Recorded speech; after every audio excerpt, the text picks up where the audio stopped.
দর্শক, বলছিলাম ভারত বাংলাদেশ সম্পর্ক উত্তেজনার পর্যায়ে রয়েছে এবং কোনোভাবেই সেটা থামছে না। আমরা গতকালকেও শুনেছি ভারতে ব্যাপক বিদ্রোহ হতে সহকারী হাইকমিশন একটা অফিসের সামনে গতকালকেও বিক্ষোভ হয়েছে। সব মিলিয়ে অন্যদিকে বাংলাদেশ ভারতে ভিসা কার্যক্রম বন্ধ করে দিয়েছে। সব মিলিয়ে উত্তেজনা যখন কমছে না, তখন ভারতের পররাষ্ট্র মন্ত্রণালয়ের মন্তব্য আমরা পেলাম। বাংলা ট্রিবিউন এই শিরোনামটা করেছে। তারা বলছে বাংলাদেশের সাম্প্রতিক পরিস্থিতি নিয়ে যা বলল ভারত। কি বলল চলুন একটু জেনে দেখি। বাংলাদেশে এক হিন্দু ব্যক্তির সাম্প্রতিক হত্যাকাণ্ড নিয়ে প্রতিক্রিয়া জানিয়েছে ভারত। সংখ্যালঘু সম্প্রদায়ের সদস্যদের লক্ষ্য করে ধারাবাহিক সহিংস ঘটনাকে উদ্বেগজনক আখ্যা দিয়ে নয়াদিল্লি বলেছে, এ ধরনের সহিংসতা উপেক্ষা করা যায় না। একই সঙ্গে বাংলাদেশের শান্তিপূর্ণ পরিবেশে অবাধ, সুষ্ঠু, অন্তর্ভুক্তিমূলক ও অংশগ্রহণমূলক নির্বাচন চায় ভারত। আবারও সেই একই কথা, একই অবস্থান। ভারত বাংলাদেশে অন্তর্ভুক্তিমূলক নির্বাচন চায়, অর্থাৎ সব দলকে নিয়ে নির্বাচন চায়, যেটা বর্তমান সরকার কোনোভাবেই মেনে নিতে চায় না। ভারতের পররাষ্ট্র মন্ত্রণালয়ের মুখপাত্র রণধীর জয়সওয়াল আজকে মিডিয়া ব্রিফিংয়ে সাংবাদিকদের প্রশ্নে এসব কথা বলেছেন। রণধীর জয়সওয়াল বলেন, বাংলাদেশে সাম্প্রতিক যে ঘটনাগুলো ঘটেছে সে বিষয়ে আমরা সবাই অবগত। আমরা নিবিড়ভাবে পরিস্থিতি পর্যবেক্ষণ করছি। আইন শৃঙ্খলা পরিস্থিতি নিয়ে আমাদের অবস্থান কি ছিল, কি হওয়া উচিত এবং বর্তমানে কি, সে বিষয়ে আমি নিয়মিত অবহিত করে আসছি। চরমপন্থীদের হাতে বাংলাদেশে হিন্দু, খ্রিস্টান, বৌদ্ধসহ সংখ্যালঘুদের বিরুদ্ধে অব্যাহত গভীর উদ্বেগের ব্যাপার, সেটাও তিনি বলছেন।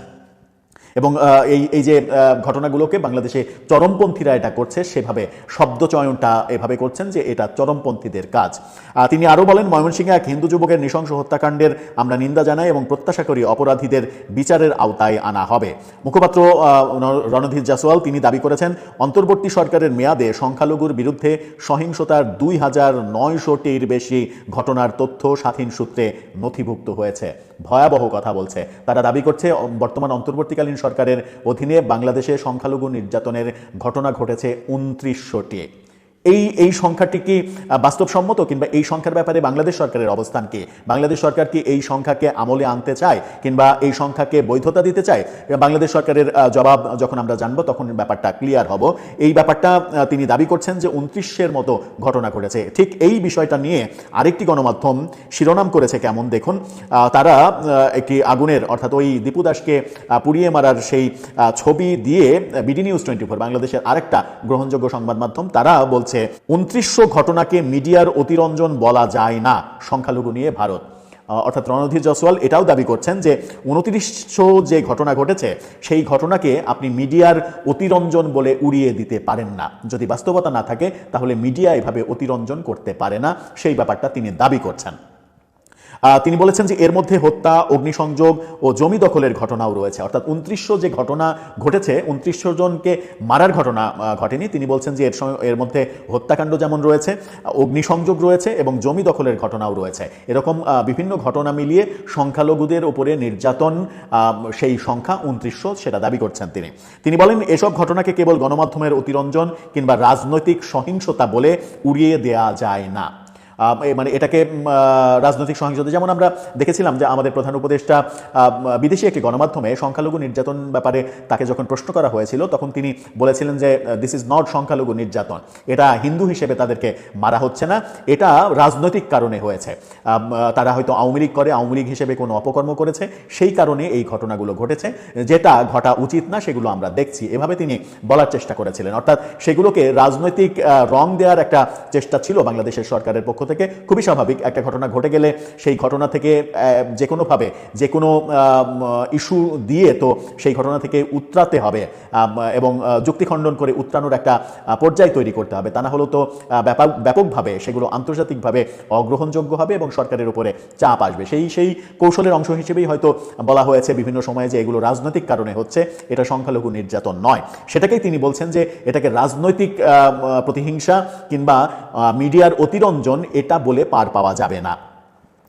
তবে গত কয়েকদিনে ভারতের রাজধানী দিল্লি, কলকাতা সহ বিভিন্ন স্থানে বাংলাদেশের মিশন এবং ভিসা সেন্টারগুলোর সামনে বিক্ষোভ এবং সহিংসতার যে ঘটনা ঘটেছে, ভারতীয়রা যে ঘটনাগুলো ঘটিয়েছেন সেই ব্যাপারে রণধীর জয়সওয়াল কোনো মন্তব্য করেননি। অর্থাৎ নিজের দেশে যে ঘটনাগুলো ঘটেছে, বিক্ষোভ হয়েছে, বাংলাদেশের হাই কমিশনের সামনে বিক্ষোভ হয়েছে, হুমকি দেওয়া হয়েছে, সেই ব্যাপারগুলো তিনি এড়িয়ে যাওয়ার চেষ্টা করেছেন, সেটাও বাংলা ট্রিবিউন বলছে। হিন্দু হত্যাকাণ্ডের বিষয়ে প্রধান উপদেষ্টা ডক্টর মোহাম্মদ ইউনূসের নেতৃত্বাধীন বাংলাদেশের অন্তর্বর্তী সরকারও হত্যাকাণ্ডের তীব্র নিন্দা নিন্দা জানিয়েছে। এক বিবৃতিতে সরকার বলেছে তারা কোনো ধরনের অবৈধ কর্মকাণ্ড, গণপিটুনি বা সহিংসতা সমর্থন করে না। তবে একই সঙ্গে অন্তর্বর্তী প্রশাসন জানিয়েছে রাজবাড়ির ঘটনাটি সাম্প্রদায়িক হামলা নয়। অর্থাৎ গতকালকে রাজবাড়িতে এক হিন্দু যুবককে যে গণপিটুনি দেওয়া হয়েছে সেটা রাজনৈতিক ঘটনা না, কিংবা গণপিটুনির ঘটনা নয়, সেটা চাঁদাবাজি করতে গিয়ে গণপিটুনিতে মারা গেছে, এই ব্যাখ্যাটা সরকারের পক্ষ থেকে দেয়া হয়েছে।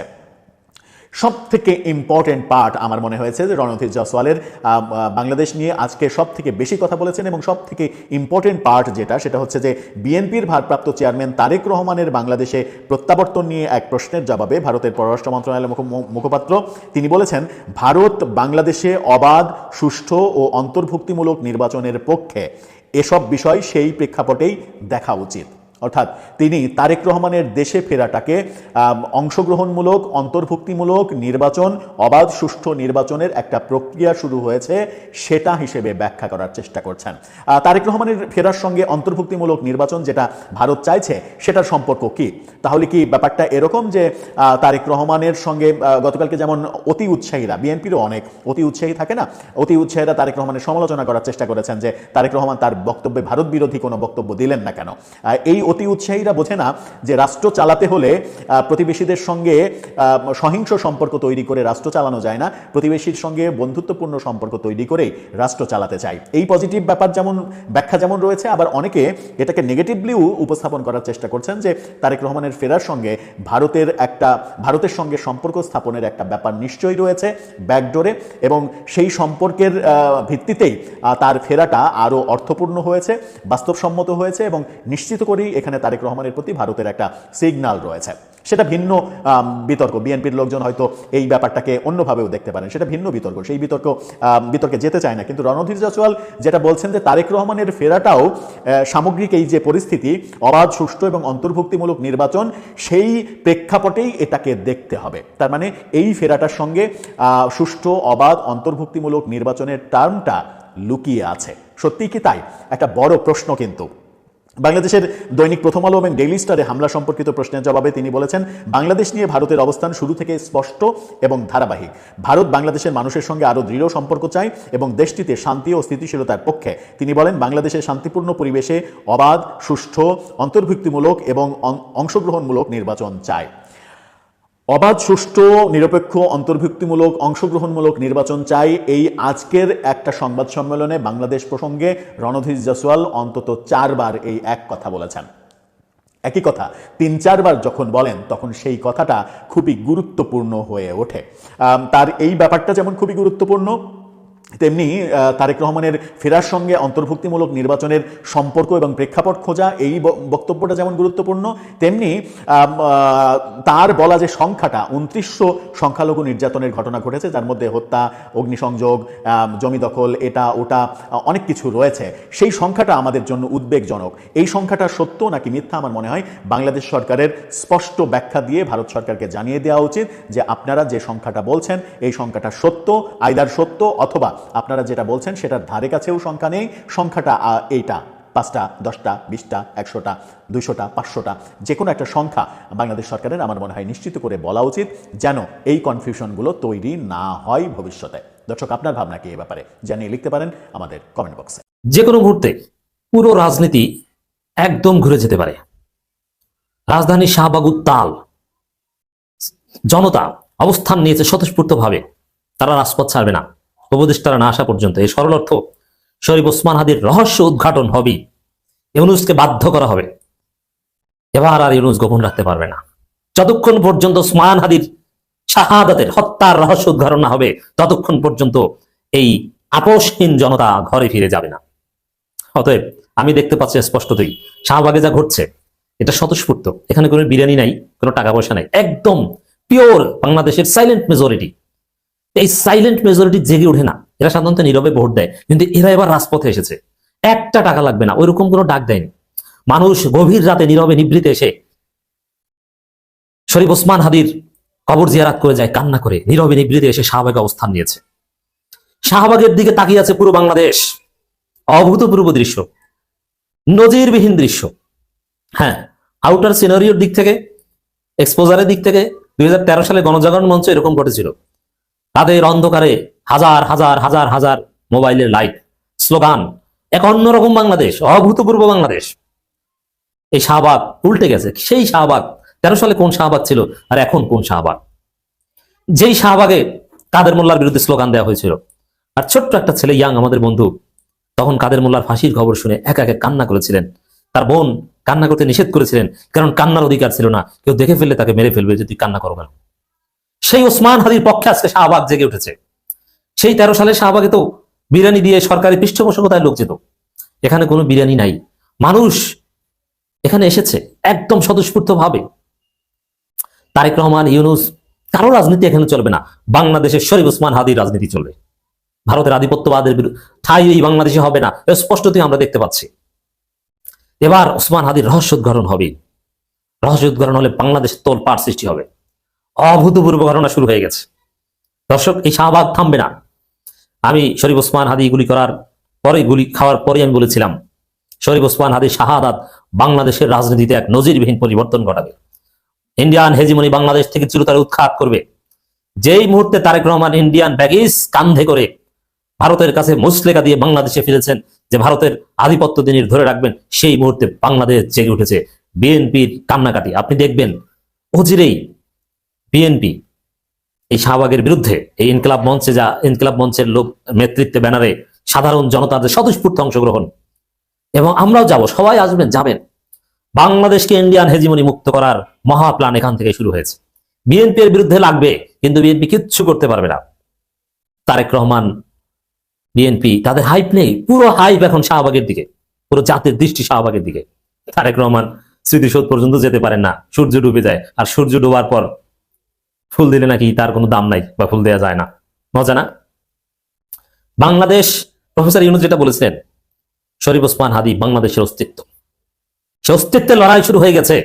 ইউনূস ডেফিনেটলি এনকারেজড হচ্ছেন এই শাহবাগের শক্তিতে বলিয়ান হয়ে, ইনকিলাব মঞ্চের পুরো বাংলাদেশের শক্তিতে বলিয়ান হয়ে শরীফ ওসমান হাদির হত্যার রহস্য প্রফেসর ইউনূস নিজে উদ্ঘাটন করবেন। এবং বিএনপি, তারেক রহমান এতক্ষণ পর্যন্ত ব্যর্থ স্বরাষ্ট্র উপদেষ্টা জাহাঙ্গীরকে রেখে দিয়েছেন, তিনিও সম্ভবত এই শাহবাগে জাগরণের ফলে থাকতে পারবেন না। দেশের মানুষকে শাহবাগে অবস্থানে আহ্বান ইনকিলাব মঞ্চে, এবং উপদেষ্টার এখানে না আসা পর্যন্ত, সুনির্দিষ্ট ঘোষণা না পর্যন্ত, তাদের দাবি দেওয়া পূরণ না হওয়া পর্যন্ত তারা শাহবাগ ছেড়ে যাবে না। এর মানে আমি যেটা বলেছিলাম মিলছে? আপনারা আরো দেখবেন সামনে। তারেক রহমান অমুক তমুক যতই ভারতের সাথে মুসলেকা বা চুক্তি করে আসুক, ভারতের দালালি যারা করবে তাদের অস্তিত্ব বাংলাদেশে থাকবে না। ইন্ডিয়ান কোন প্ল্যান বাংলাদেশে বাস্তবায়ন হবে না। কিভাবে ব্যর্থ হয়ে যাবে দেখেন। তারেক রহমান এসে একটা হাইপ তৈরি করেছে, তারেক রহমান এসেছে, এবার ইন্ডিয়াকে কে ঠেকায়। কিন্তু দেখেছেন, তারেক রহমান এসেছে, কিন্তু ভারতের বিরুদ্ধে শাহবাগ মানে বাংলাদেশ জেগে উঠেছে। এই বাংলাদেশকে কিভাবে কে থামাবে? কেউ থামাতে পারবে না। তো বাংলাদেশে অনেকে বলছেন যে তারেক রহমান এসেছে, সরকার তারেক রহমানকে ক্ষমতা এনে দিবে, আরেকটা বিপ্লব হবে, তারপরও বাংলাদেশের মানুষ কোনো কারচুপির নির্বাচন মানবে না। এই শাহবাগ থেকে দেখেন কিভাবে কখন কি ঘটে যায়, এটাকে কল্পনাই করতে পারবে না। এবং কেউ বাড়াবাড়ি করতে আসলে হাসিনার চাইতেও ভয়ানক পরিণতি হবে তার। অতএব শাহবাগে যা ঘটছে, বাংলাদেশের রাজনীতি এলোমেলো করে দিবে, তস তস করে দিবে, 360 ডিগ্রি ঘুরিয়ে দিবে, রহস্য উদ্ঘাটন হবে। কল্পনা কল্পনার অবসান হচ্ছে। দেশের মানুষকে শাহবাগ অবস্থানে আহ্বান জানিয়ে শরীফ ওসমান বিন হাদির প্রতিষ্ঠা করা সংগঠন ইনকিলাব মঞ্চ। ইনকিলাব মঞ্চ শুধু ইনকিলাব মঞ্চ না, ইনকিলাব মঞ্চ এখন পুরো বাংলাদেশ, পুরো জাতি ইনকিলাব মঞ্চের সাথে একমত। কোনো বিরিয়ানি লাগবে না, 200 টাকা লাগবে না, কিচ্ছু লাগবে না। মানুষ না খেয়ে ঘর থেকে চাউল ভাজা নিয়ে, মুড়ি নিয়ে, চিরা নিয়ে, ভাত নিয়ে সেখানে রাত্রি যাপন করবে। প্রয়োজনে মাসের পর মাস থাকবে। তারপরও বাংলাদেশ থেকে ইন্ডিয়ান হেজিমনি শূন্যের কোঠায় নামিয়ে আনা হবে। লিখে রাখেন, আমি সুলাইমান বলছি, আগে থেকেই বলছি, এখন দেখছেন শুরু হয়ে গেছে। হয়তোবা কিছু সময়ের জন্য থামবে, আবার শুরু হবে। কিন্তু সাগরুনি হত্যাকাণ্ডের মতো ওসমান হাদি হত্যাকাণ্ড পৃথিবীর কোন শক্তি ধামাচাপা দিতে পারবে না। কোন সেনাবাহিনী, কোন ওয়াকার, কেউ কিছু করতে পারবে না। উল্টাপাল্টা যদি সাপোজ, এটা কাল্পনিক কথা, সেনাবাহিনী যদি এই পরিস্থিতি সুযোগ নিয়ে অভ্যুত্থান করার চেষ্টা করে, ট্যাঙ্কের, তাদের অস্ত্রের নাট বল্টু জনগণ ধলাই খেলে বিক্রি করবে। জুমার নামাজের পর ঢাকা বিশ্ববিদ্যালয় কেন্দ্রীয় মসজিদ থেকে বিক্ষোভ মিছিল বের করে ঢাবি শাখায় ইনকিলাব মঞ্চ। প্রথমে অল্প কিছু লোক ছিল, তারপরে ধীরে ধীরে মানুষ আর মানুষ, লোকে লোকারণ্য। আমাদের প্রত্যাশা পূরণ হচ্ছে। এবং শরীফ ওসমান হাদির রক্ত কথা বলবে, যেটা বলেছি, কথা বলা শুরু করেছে। মানুষ স্বতঃস্ফূর্ত ভাবে আসছে। আপনি এইভাবে স্বতঃস্ফূর্ততা কোন দলের পক্ষে দেখাতে পারবেন না। স্বতঃস্ফূর্ত ভাবে মানুষ এসেছিল জুলাই বিপ্লবে, এখন স্বতঃস্ফূর্ত ভাবে মানুষ আসছে এই ইনকিলাব মঞ্চের শাহবাগ অবরোধে। অবস্থানে। জামাত ইসলামী যে মহাসমাবেশ করেছিল সর্বশেষ জুনে বা জুলাইতে, সেই মহাসমাবেশে মানুষ স্বতঃস্ফূর্তভাবে আসে নাই, তারা এনেছে। কোন দলের পক্ষে স্বতঃস্ফূর্তভাবে মানুষ আসে না, তারা আনে, তবে আনতে পারাটাই তাদের যোগ্যতা। কিন্তু এইখানে স্বতঃস্ফূর্তভাবে মানুষ আসছে, চাউল ডাল নিয়ে আসবে। দেখবেন যে এখানে যদি বিরিয়ানি খাওয়া লাগবে, কোনো সরকারি বিরিয়ানি কোনো প্যাকেট হবে না, মানুষ নিজের ঘর থেকে চাউল নিয়ে এসে বিরিয়ানি রান্না করে খাবে। কোনো বিশেষ বোতলের পানি লাগবে না, মানুষ ঘর থেকে জগ আর গ্লাস নিয়ে এসে এখানে পানি খাওয়ার ব্যবস্থা করবে। বাসার লোকজন, ঘরে ঢাকাবাসী, তার ঘরে ল্যাপ তোষক বের করে দিবে যে তোমরা এটা ঘুমাও, মশারি খুলে বের করে দিবে, নাও ঘুমাও, আন্দোলন করো। জাস্ট ওয়েট অ্যান্ড সি কি ঘটে শাহবাগে। তারেক রহমান অনেক বাধা বিপত্তি পেরিয়ে দেশের মাটিতে পা রাখার সঙ্গে সঙ্গে আগামী নির্বাচন নিয়ে যে অনিশ্চয়তা ছিল, সেই অনিশ্চয়তার অনেকখানি কেটে গেছে বলে অনেকে মনে করছেন। মনে হওয়াটাই স্বাভাবিক, আমারও অনেকখানি সন্দেহ কেটে গেছে এমনটা বলতে পারে। কিন্তু আসলে কি কোনো ধরনের কোনো সংশয় নেই? কোনো সংশয় নেই এমনটা জোর দাবি নিয়ে বলছেন প্রধান উপদেষ্টা প্রেস সচিব। আবার তার এগেনস্টে আন্তর্জাতিক গণমাধ্যম কি বলছে, কতটুকু নিশ্চয়তা অথবা অনিশ্চয়তা রয়েছে তারেক রহমান দেশে ফেরার পরেও নির্বাচনের ক্ষেত্রে। প্রধান উপদেষ্টা প্রেস সচিব শফিকুল আলম তিনি তার ফেসবুক স্ট্যাটাসে লিখলেন যে আসন্ন জাতীয় নির্বাচন ও গণভোট নির্ধারিত সময়েই অনুষ্ঠিত হবে, এ নিয়ে আর কোনো সংশয় নেই। রেকর্ড ভাঙা জনতা, মৌসুমের সবচেয়ে তীব্র শীতকে উপেক্ষা করে 300 ফিটে বিএনপির ভারপ্রাপ্ত চেয়ারপারসন তারেক রহমানকে স্বাগত জানাতে জড়ো হয়েছিল। এটি ছিল নির্বাচনের জন্য দেশের প্রস্তুতির স্পষ্ট প্রমাণ।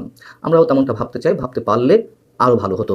কিন্তু আন্তর্জাতিক গণমাধ্যমের কথা বলছিলাম, তারা কি বিশ্লেষণ করছে? আল জাজিরা তার একটি বিশ্লেষণাত্মক প্রতিবেদন প্রকাশ করেছে মাত্র কয়েক ঘন্টা আগে, যার শিরোনাম হচ্ছে Bangladesh election, why BNP leader Tarique Rahman's return matters. বিশ্লেষণে বলা হচ্ছে, নানান ধরনের বিশেষজ্ঞদের মন্তব্য নিয়ে তুলে ধরে বলা হচ্ছে যে তারেক রহমানের প্রত্যাবর্তন বিএনপিকে শক্তিশালী করবে এবং বিশৃঙ্খলা ও সহিংসতার মধ্যে বাংলাদেশের রাজনীতিকে স্থিতিশীল করতে পারে। তবে একটা কিন্তু আছে, সেটি হচ্ছে কেবল যদি তিনি দেখান যে তিনি জনগণের সাথে সংযোগ স্থাপন করতে পেরেছেন। তার প্রত্যাবর্তন এমন এক সময় এলো যখন বাংলাদেশের রাজনৈতিক অনিশ্চয়তা ও উত্তেজনা তীব্রতর হচ্ছে।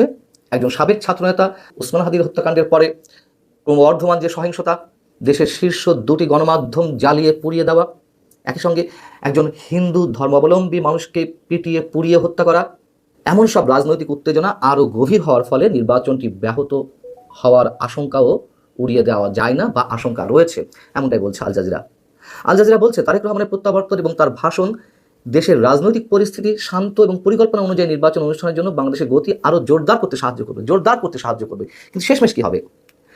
যদি যে সহিংসতা বাংলাদেশে চলছে, যে চরমপন্থার উত্থান বাংলাদেশে ঘটেছে, সেই চরমপন্থার বিরুদ্ধে তারেক রহমান যদি তার দৃঢ় অবস্থান প্রকাশ করতে পারেন, জনগণকে আশ্বস্ত করতে পারেন যে তিনি তাদের উদ্বেগ উৎকণ্ঠা হৃদয় দিয়ে অনুধাবন করেন এবং একটি স্থিতিশীল রাজনৈতিক ভবিষ্যতের জন্য কাজ করে যাবেন মনে প্রাণে, পাশাপাশি যদি দেখাতে পারেন যে তিনি দলীয় ব্যবস্থার উপর পূর্ণ বা দৃঢ় নিয়ন্ত্রণ প্রতিষ্ঠা করে শাসন করতে প্রস্তুত, তাহলে রাজনৈতিক পরিস্থিতির উল্লেখযোগ্য উন্নতি হবে।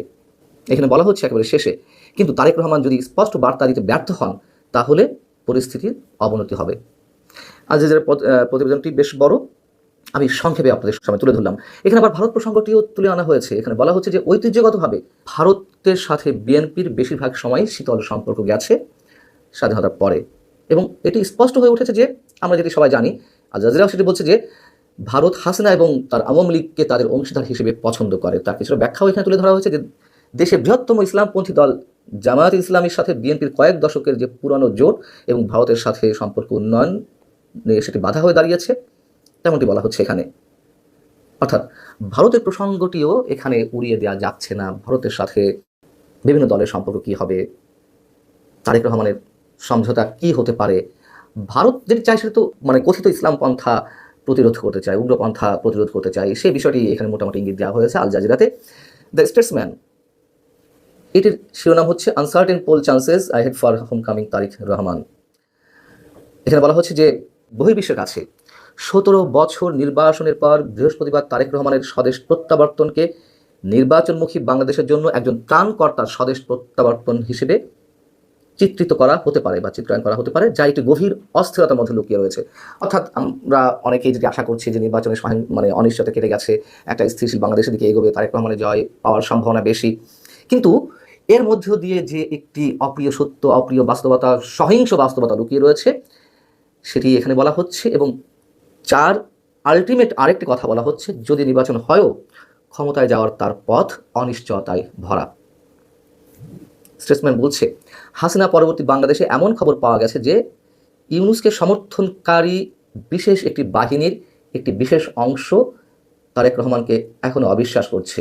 ডক্টর ইউনূস সরকার, যেই সরকার যারা হাসিনা এবং আওয়ামী লীগকে নির্বাচনী ময়দান থেকে দূরে রাখতে চান, বেগম জিয়াকে ভেন্টিলেটরে রাখার সময় আরও উন্নত চিকিৎসার নিশ্চিত করার ব্যবস্থা এবং একই সঙ্গে তারেক রহমানের প্রত্যাবর্তন মসৃণ করা, পাশাপাশি তার ব্যাপক নিরাপত্তার আয়োজন করা, এসবের মাধ্যমে তারেক তার প্রত্যাবর্তনে উচ্ছ্বসিত হয়ে সংগঠিত প্রচারণা শুরু করবেন এমনটা আশা করা যেতে পারে এবং মোটামুটি বাংলাদেশের উপর তার একটা আধিপত্য বজায় রাখার তিনি চেষ্টা করতে পারেন। খুব স্বাভাবিক, যেহেতু আওয়ামী লীগ নেই, সবাই তাকিয়ে আছে বিএনপি দিকে। কিন্তু বলা হচ্ছে যে দাতা গোষ্ঠীর টাকায় রাষ্ট্রযন্ত্র ব্যবহারের মাধ্যমে অনুষ্ঠিত হতে যাওয়া নির্বাচনে তারেক রহমান নির্বাচনে কতটা সহজে জয়লাভ করবে তা নিয়ে যথেষ্ট প্রশ্ন রয়েছে। এই প্রশ্নগুলো তুলেছে স্টেটসম্যান এবং বলছে ঠিক আল জাজিরার মতন যে এটি সহজ নাও হতে পারে। সবশেষে এসে তারা সে কথা বলছে, সেটি নির্বাচন হওয়া না হওয়ার বিষয়েও বলতে পারে, বা তারা বলছে অথবা জামাত বা উগ্র ইসলামী পন্থা যে দলগুলো, তারা তারেক রহমানের পথের কাঁটা কতটা হয়ে দাঁড়াতে পারে সেই সংশয় থেকেই, মানে দুটো বিষয়কে সামনে রেখে তারা এই অনিশ্চয়তার কথা বলছে, নির্বাচন এবং পাশাপাশি নির্বাচন হলেও তারেক রহমানের ক্ষমতায় যাওয়াটা। এবং জামাত ইসলামী সহ ডানপন্থী দলগুলোর যে ক্ষমতার বৃদ্ধি, ক্ষমতার চর্চা, এই সব কিছুই তো আমরা গত 16 মাস ধরে দেখছি। সরকারের ভর কেন্দ্র যে কটি রয়েছে তার মধ্যে অন্যতম ভর কেন্দ্র জামাতে ইসলাম, এবং এক ধরনের হুমকি তো জামাতে ইসলামের পক্ষ থেকে নির্বাচনকে কেন্দ্র করে দেওয়া রয়েছেই গণভোট প্রসঙ্গে। সেই যে বলেছিল জামাতের আমির ডক্টর শফিকুর রহমান, গণভোট যদি আগে না হয় তাহলে নির্বাচনের জেনোসাইডে পরিণত হবে। তার এই কথার ব্যাখ্যা আজও আমরা পাইনি। ভালো থাকুন সবাই, আল্লাহ হাফেজ।